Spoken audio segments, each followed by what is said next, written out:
Hey everyone, it's Will, GamerDad, with another video for you. So in our third installment of reviewing the updated main characters, we are going to now do a 5-star review of Amy and see how she fares with the newest updates. Now the most important question of all is she hot or not? Yeah, she's hot. I mean, she reminds me of Tifa, as I'm sure many of you know. Anyways, Amy has now gotten a little bit better, although I'm not sure if she's as good as her counterparts. So, VC is the same, of course, power and speed, plus 30% for one turn. So I will say I used her very much in the early and mid-end game before a lot of 5 stars came out, and especially since early in our gacha gaming days, we didn't have nearly as many 5 stars as we did now. So you can see I grinded her up to a fair bit of like 105 or so, and now she does have 4 move slots if you have over 80 light. So in terms of the updated moves, the charge stance not only powers herself, it also now powers all other party members plus 20% for 3 turns. This is not bad. However, again, you have other units that can power up teams by 20%, if not more. So I wouldn't say that this is extraordinarily good as an update. However, hey, an update's an update, right? In terms of her other move, Double Hurricane, which was available as a 4-star, is wind type blunt on a single target enemy times 2 and physical resistance down 25% for 3 turns.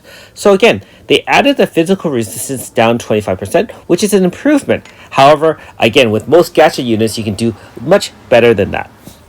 With her third move, Blast Elysium, wind blunt single enemy XL, and they improved the crit rate of all moves instead of one move, so you kind of had to repeat the Blast Elysium. Now you can kind of alter it and use this as a setup move because it now lasts for 3 moves, powering her now signature move, which is going to be the triple down. So this is the one that we all used in the early and mid-end game. Blunt attack times 3 XL, single target, can inflict stun although not guaranteed, increase AF combo rate times 2, and crit damage times 4. So with all those modifications, it does allow her to be a little bit more versatile during AF, and outside AF, she can do a fair bit of damage. However, like most non-elemental attacks, they just seem to be a little bit lacking in damage compared to the elemental counterparts. That being said, this can still be enhanced by the other lance weapon, Bulk Faust, which I do have at plus 10, being that I used her a fair bit back in the day. And you can see her 5-star board, the Blast Elysium as well as the triple down. Let's just scroll a little bit up. Good thing about this is the game does give us a lot of 5-star units as free units, as well as a fair bit of good fist ones as well. Now I haven't used her for a while, so you can see that her Grasta had been pulled off. So normal is to go pain, pain, pain. However, one thing about Amy is that she doesn't really set pain, unlike a lot of her counterparts. So if you are running Pain Grasta, you really do have to rely on other units on her team to set pain for her. So, let's take her out for a spin.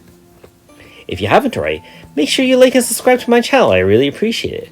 I also do have a Patreon account for those who want to support me this way. So, against normal mobs, she does have access to both non-type as well as wind moves.